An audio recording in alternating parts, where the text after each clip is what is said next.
एक 12 साल का लड़का जो कभी भूतों की कहानियों पर विश्वास नहीं करता था, जब तक कि उस रात उसने कब्रिस्तान में शपथ नहीं ली। यह सिर्फ एक बेवकूफ़ी भरा खेल था। उसके दोस्त ने उसे मनाया कि वह कब्र के सामने खड़ा होकर ये शब्द दोहराए, मैं बेचैन मृतकों की कसम खाता हूँ कि मैं अपना वादा पूरा करूँगा, चाहे इसकी कोई भी कीमत चुकानी पड़े। उस समय उसके दोस्त ने हंसकर कहा, देखो कुछ भी नहीं हुआ।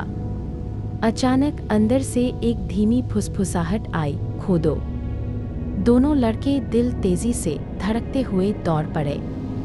पहले तो लड़के ने खुद को यकीन दिलाया कि यह सिर्फ उसका वहम था, लेकिन फिर अजीब घटनाएं होने लगी।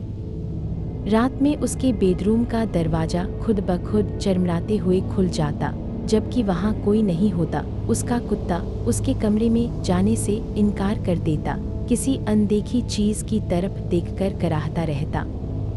फिर एक शाम जब वह अपने कमरे में खेल रहा था, अंधेरे से एक आवाज़ आई, समय हो गया है।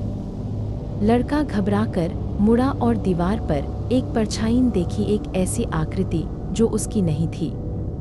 डर के मारे लड़का अपने दोस्त के घर भागा, लेकिन उसका दोस्त बीमार पड़ा था। उसकी माँ ने कहा, वह सोते समय लगातार बड़बड़ा रहा है, किसी वादे और एक कब्र के बारे में। कांपते हाथों और एक टॉर्च के सहारे लड़का वापस कब्रिस्तान पहुंचा। तुम क्या चाहते हो? लड़के ने घबराकर पूछा। कब्र के अंदर से एक डरावनी आवाज़ आई, मेरा घड़ी, तुम मेरी घड़ी ले गए हो।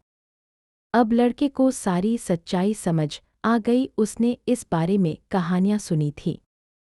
कांपते हाथों से उसने घड़ी कब्र के अंदर रख दी। वादे एक बंधन होते हैं, कब्र के उस पार भी। सावधान रहो कि तुम किस बात की शपथ लेते हो, क्योंकि कुछ कर्ज हमेशा चुकाने ही पड़ते हैं।